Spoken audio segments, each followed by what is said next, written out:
A year or two ago, I was in my classroom during the passing period when a student came up to me, giggling, staring at his phone.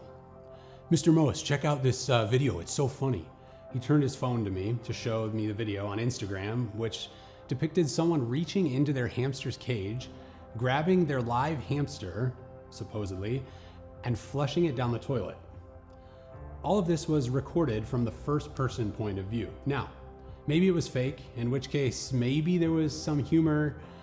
I want to try and give him the benefit of the doubt, but my reaction when he showed me the video was one of general shock and disgust.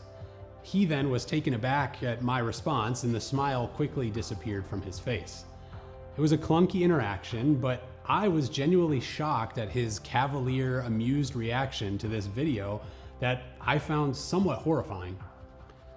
It was at this point that I began to realize the development of what I've called the viral threshold. Now, what do I mean by this? Teens live in a digital economy. They themselves are the product that they are marketing, and likes, comments, and retweets are the currency. Therefore, in order to obtain the most currency, teens need to create a product that no one has ever seen before. They need to go viral, as I'm sure you have maybe heard that concept. The easiest and most natural way to go viral is to so deliberately and shockingly blow past any cultural norms to gain the most extreme reaction, just like my student showing me the hamster video. Another way we see this playing out is posting explicit or revealing pictures of themselves as a way of garnering attention or digital currency.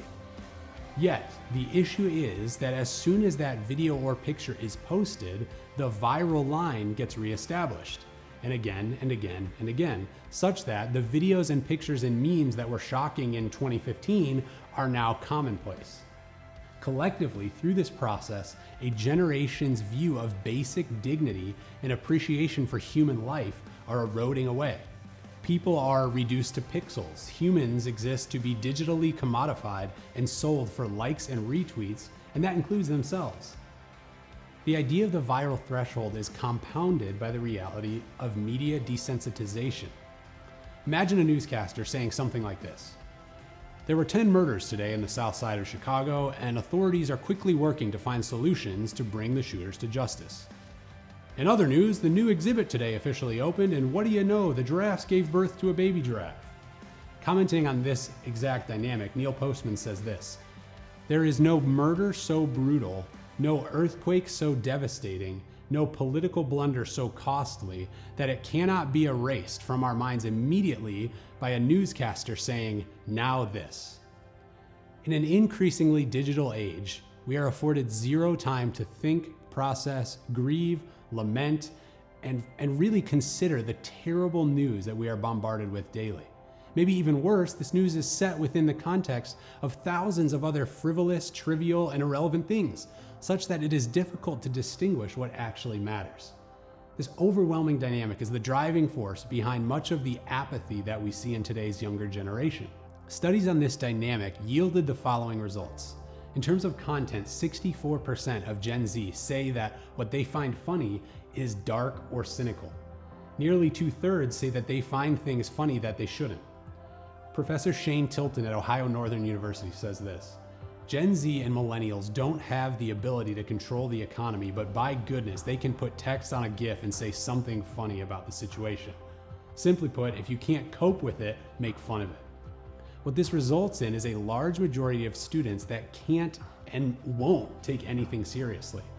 On its face, this is a coping mechanism, but the implications for leading successful, holistically healthy lives is increasingly troubling. Here's a takeaway. In his book on Gen Z, David Kinnaman says that cultural discernment is one of 5 key areas that produce resilient teenage disciples. He defines cultural discernment as this: taking part in a robust learning community under the authority of the Bible in order to wisely navigate an accelerated, complex culture. A practical application of this could be having conversations about the shows and movies that you watch or stream together on Netflix, Amazon, Hulu, Disney+, whatever it is. Ask your kids if they recognize any obvious theme and how it correlates with a Christian worldview. This is yet again just another way to start to dismantle the digital environment that we find ourselves in today.